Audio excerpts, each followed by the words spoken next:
Now, on the other side, the mad kids, so-called, are externalizing their feelings, acting out, causing trouble.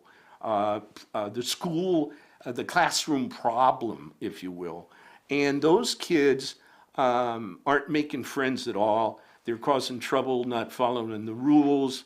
They're causing teachers havoc and oftentimes getting suspended, even in grade school.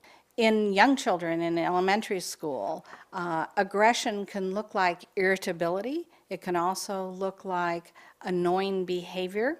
They will pick fights at school. There'll be a troublemaker. There'll be usually a behavioral problem, and the teacher will think it's a behavioral problem and not a depressed child. Perhaps they've seen a drawing that disturbs the teacher, that looks violent or like it's violent toward a child in the drawing, or something the child has written that makes reference to some suicidal ideation, some idea of that the word kill or die is in the artwork or in the written work. Children who are depressed seem to have a greater incidence of artwork that's black and scribbly and often depicts death, and they talk about death and suicide. Those who choose to write poetry or little stories, and they will very often include something about death. These are high warning signs. Identifying kids with depression is only the first step. The next step is to refer students for appropriate assessment. Referral is not without its challenges.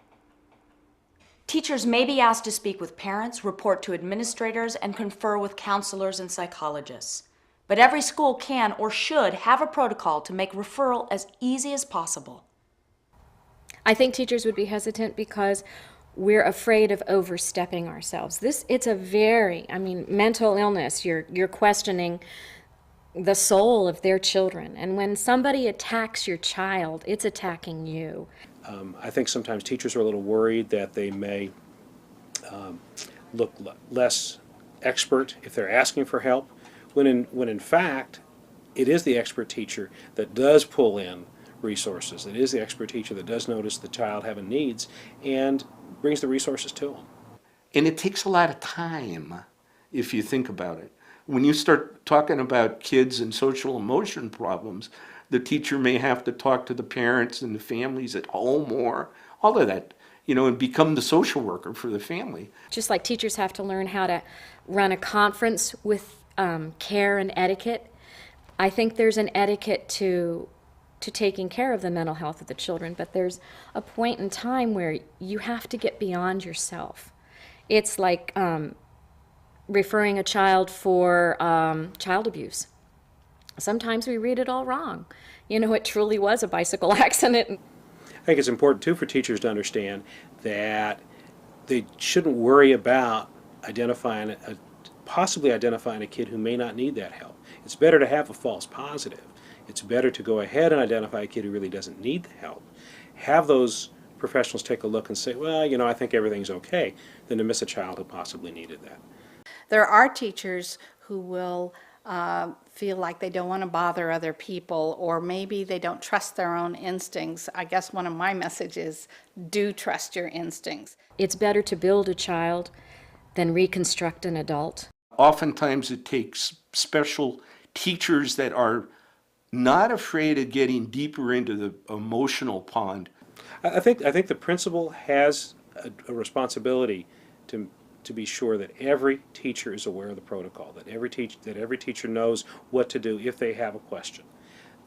Obviously, the first place is to be sure that the protocol exists at the school. The school has to be strong and tell the parents that perhaps there is no concern, but the child does need to be evaluated. There is a concern, and we at the school want to know what's really going on. I'm hoping that teachers realize that it's never too soon to get these children help.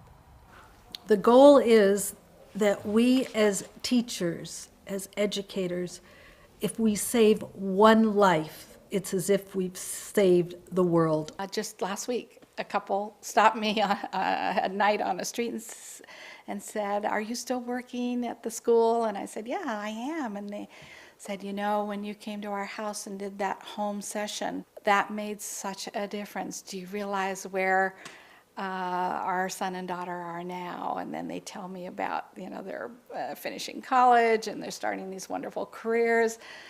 That's a part of the treasure of doing the work. Anything that the schools can do to be aware of a child's decline emotionally is critical. To think about what it would take for Marissa to commit suicide and jump off the Golden Gate Bridge, it's almost unfathomable. Our society has a lot to gain from Marissa's story. Unfortunately, she's gone, she's not here, but the love endures.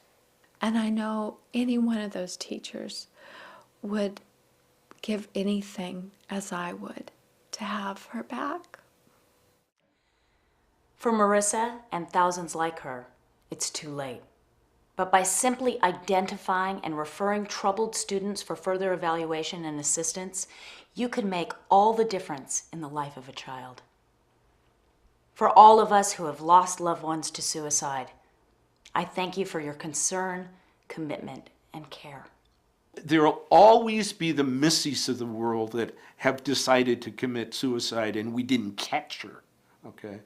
But if you, the teacher, could intervene, have the courage and strength to get involved at that level in her life and do something about it, just think of what it would be like for you to know that, you know, like you changed one person's life and kept her alive. You know, that's incredible. And you have the power to do that.